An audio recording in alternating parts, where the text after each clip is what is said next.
Hey guys, Bird Yugioh here. So I wanted to showcase you a really good, fairly budget control deck that I think is really good right now, and you can definitely play it against the current meta. It's definitely has strong enough trap cards and can still play some really nice hand traps to slow them down a little bit. So yeah, let's get right into it. If you guys need any of the cards shown in this video, make sure you check out my link in the description for TCG Player. It's the best place to get any Yu-Gi-Oh cards you need. So let's start off with the best card for Altergeist, Multi-Faker. When a trap card is activated, you can then special summon this from your hand and then special summon any other Altergeist monster from your deck in defense position. Really good. We played 3 Meloseek. This is our level 1 monster that it can attack directly, and when it inflicts battle damage, you can target a card your opponent controls and send it to the graveyard. And if this card is sent to the graveyard, usually by link summoning, you can then just add any Altergeist monster from your deck to your hand, which is a way of getting, of course, 2 Multi-Faker. So really nice card there. And then that's a good normal summon, but then our other really good normal summon is Marionetter. We're using this card to normal summon, and then you can just set an Altergeist trap directly from your deck. Really nice. And then 2 Siliquidus, because just in case you draw 1, you definitely want to be able to special summon off of Multi-Faker, because this has a quick effect where you can just return 1 Altergeist card you control to the hand, target a card your opponent controls, and return that to the hand. So along with all your other back row, you have a really nice card here that is just a really good interruption. And that is it for the Altergeist monsters. The rest of the monsters are just hand traps. 3 Effect Veiler and 3 Ash Blossom is what I'm going with. You can, of course, play Ghost Ogre or Nibiru, whatever you have. That is it for the monsters. For the spells, 3 Pot of Extravagance. So this is yet another deck that you can use this card in if you happen to splurge and be able to get it. If not, you can always get play cards like Pot of Duality, Card of Demise. I wouldn't really suggest Pot of Desires, but definitely Pot of Duality and Card of Demise would be good options instead of this. But that's the only spell cards we're playing. And then the traps are the rest of the deck. So we're playing 3 Personal Spoofing. Lets you shuffle 1 Altergeist card from your hand to your deck, and then add a different Altergeist from your deck to your hand. So it lets you, again, search that Multi-Faker, which is really important. Playing 2 Protocol.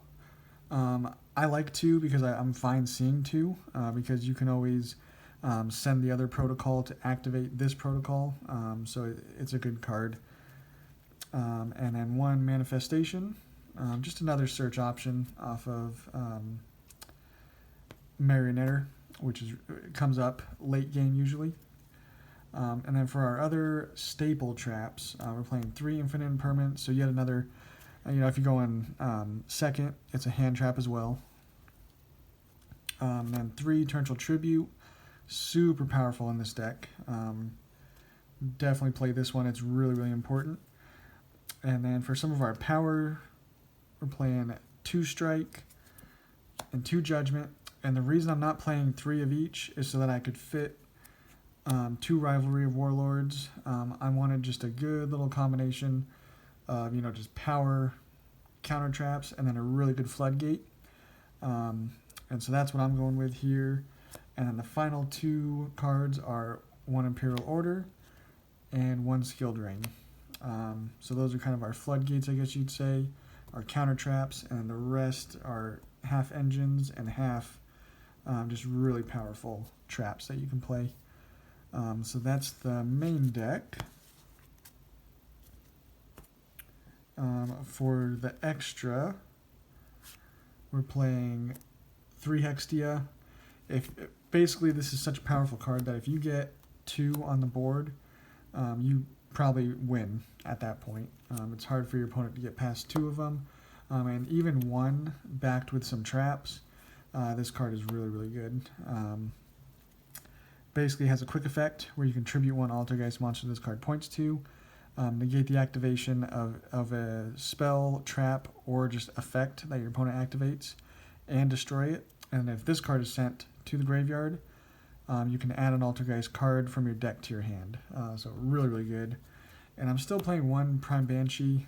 It doesn't come up very often, but it's there if you need it.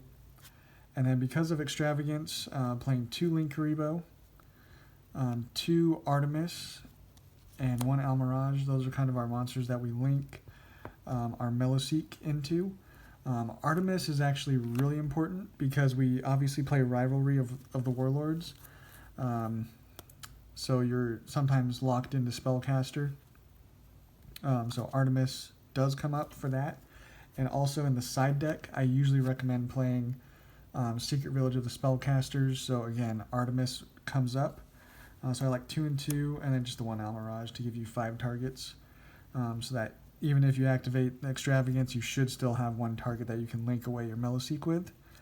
And the rest of the cards are just kind of throw-ins. Cerberus, Phoenix, Unicorn, and Griffin.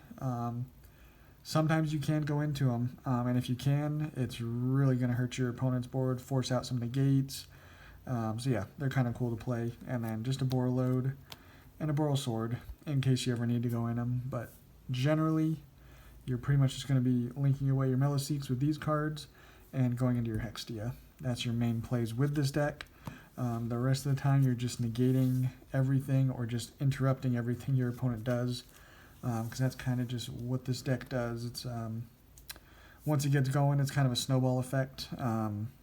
It's just hard to stop once it has that full back row that you're just kind of rejuvenating every turn. It's a tough deck once it gets going. But yeah, I think it's one to try out this format. Let me know what you guys think, and we'll catch you on the next one.